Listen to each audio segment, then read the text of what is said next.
бул улуу келиним, бул кичүү келиниmin образы. Эки келиним тең билет. Кичүүсүн көрдүңүзбү? Мындай паркат этип деметип турат. Ал абдан мындай кыймылдуу, анан бат бир нерсеге эме кылган, баягы улуусу токтоо, баягы ошо сыяктуу эмелери бар да, мүнөздөрү бар.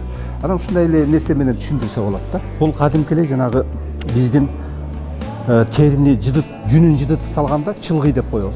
Ошо чылгыйдан жасалган. Бул чыгармам ажар деп аталат. Бир кичинекей кыргыздын кызынын тагдырын чагылдырган. Ал бир эле кичинекей кыздын тагдыры эмес, ал кыргыз элинин тагдыры болгон да. Жерден эч кандай жардам жок, адамдардан жардам жок. Анан айга карап ошо жардам сурап аткан жери.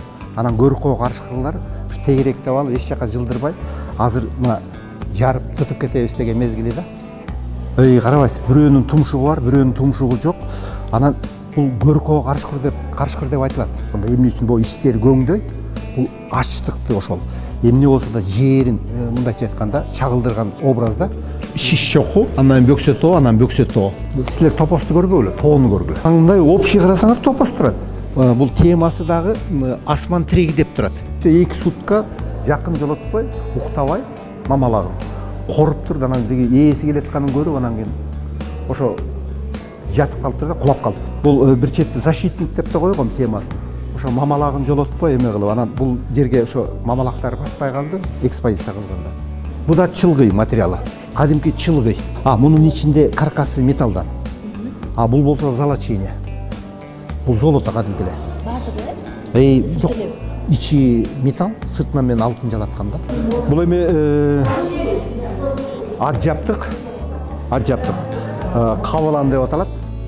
Кабылан деген баягы жаныбар жок билесиңер. Бул чогултулган образда. Ошол эле үйүңдө коргоп аткан дөбөтүн, жолборс, илбирис, арстандын образы да. Бул арстандын башы бронзадан коюлган, таштары бар. Анан мунун төштөрүндө дагы жанагы ошол арстандын эле жолборстун тырмактары чыгып турат да. Бул баягы кабыландын айбаты. Бул көмөлдүрүгүнөн да көрүнөт. Көмөлдүрүгүнөн да көрүнөт. Анан бул жерде тердиктин уштарында дагы ошол эмелери бар. Тердиктин уштарында дагы. Булар атка токулса да болот, кадимгидей. Анан көркөм буюм катары да эметилсе болот. Мунун куюшканында дагы ошондой эле эмелери бар, элементтери бар. Бул атка токулганда ошол жөнөкөй эле чобурга токуп койсо деле атын ушунчалык айбаттуу образга келип калат да. Образга келип калат. Анан үзөңгүсү мисалы. Анан бул жерде көп образдар камтылган. Мунун бетинде, мына тердиктин бетинде ошол эле арстандын, жолборстун образы бар. Мындайча айтканда бул баардыгы келип ошол үстүндөгү ээсин коргогон жандыктар да. Ошондой образда да. Анан бул жерде жалы турат мына. Кадимкидей. Мына бул жерде ошол жалбырактар, баурекине мөмөлөр туруп атпайбы? Бул менин неберелерим, Кудай буйруса кийинки келаткан чөбөрөлөрүм. Ошонун образдары. Бул моло таштар болсо, бул өткөн учур. Биздин ата-бабалардын элеси моло таштар. Кийинки мына моло таш пайда болуп келатат. Биз дагы Кудай буйруса ошол жака баягы барабыз деген маанидде бул жашоо, циркуляция. Мындайча айтканда адам баласынын жашоосу айланат мондай. Эч жерде токтобойт, дайыма кыймыл болот. Анан бул жерде ар биринин образы бар. Мисалы, бул жагалмай, бул жерде мындай эле карасаңыз. Бул спираль жизни деп коебуз, баягы күндүн образы. Эмне менен жасалгалайбыз?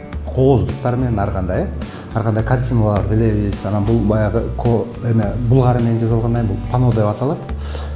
Анан бул жөнөкөй эле көркөм сүрөт эмес, бул жерде менин ата-бабамдын тарыхы турат да.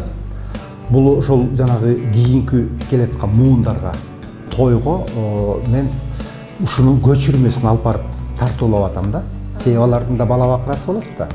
Анан кийин ошо балдары кичинекей төрөлгөн. Кийин эле ошол үйүнөн көрүп эле ата тегин. Анан ошондон эле өзлөрүнө жатталып калат да, мындайча айтканда. Эс тутумда калат. Анан ошентип алар өзүнүкүн улантат дегендей бул жанагы муундан муунга өтүп бериле турган кадимкидей эле бул табирик да. Кадимкидей мына сиз экөөбүз сүйлөшүп атабыз го. Так эле ошондой материал менен тиги устаттын ортосунда, чебердин ортосунда бир диалог болот. То есть сүйлөшөбүз, кадимкидей элечи. Мен алардын тили менен сүйлөшпөсөм, алар мени укпайт. Мени да түшүнбөй калат. Анан туруп баягы ошо жердик материал дейбиз го. Материал өзүнүн мүнөзүн көрсөтөт. Анан мен анын мүнөзүнө ошол жараша мамиле кылам да. Бул ошол чеберчилик деп атайт да. Бул ата журт. Журт деп койгон. Журт деген эми ата журт деп түшүнүш керек. Биздин баягы кыргыздын мындайча айтканда жери. Мисалы бул сиз айтып аткан төөдөй бергенге болбойт. Бул реальный деп коет да баягы. Ал мисалы сизди тартканда да биз каймана түрдө тартышыбыз керек. Сиздин баягы мүнөзүңүздү, белгилүү бир черталарыңызды эме кылышыбыз керек. Ошол сыяктуу эле төөнүн мисалы белгилүү өркөчү бар, мойну тиги башка жаныбарлардан. Вот ошолорду алып, анан оюм чийим менен ошону биз бир эме ыргакка салабыз да. Мисалы боз үйлөр мындай эмес да.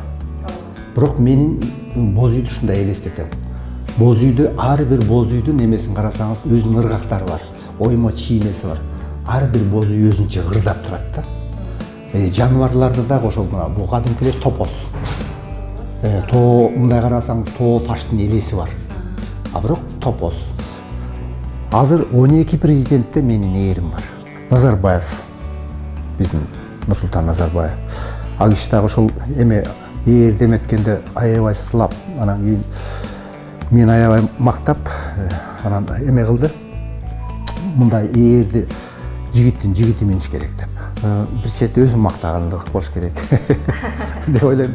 Ошо көп нерселер бар эми ал баарын айтканда. Мына ортодон башталат, манасчы отурат малдаш окунуп. Анан манас айтып атат, бүт ааламды эме кылып атат. Мындайча айтканда чагылдырып атат да. Тегеретте ат чабыш, бүркүттү, кабыланы баары айланып жүрөт. Жоокерлер, кымгуу, тызы чуу, кушуна чейин. Көрдүңүзбү? Бул жерде анан бул четинде болсо мына тоолор баратып эле анан кийин кылга айланып кетет. Ошону менен бүттү. Баягы ааламда тарап кетип атат ушунун эмеси экасы. Бир студентимдин дипломный жумушу. Бул жерде бул эми баягы биздин кыргыздын кыздары ырдап баягы өзүлөрүнүн бир баягы бир душевный состояние болот го.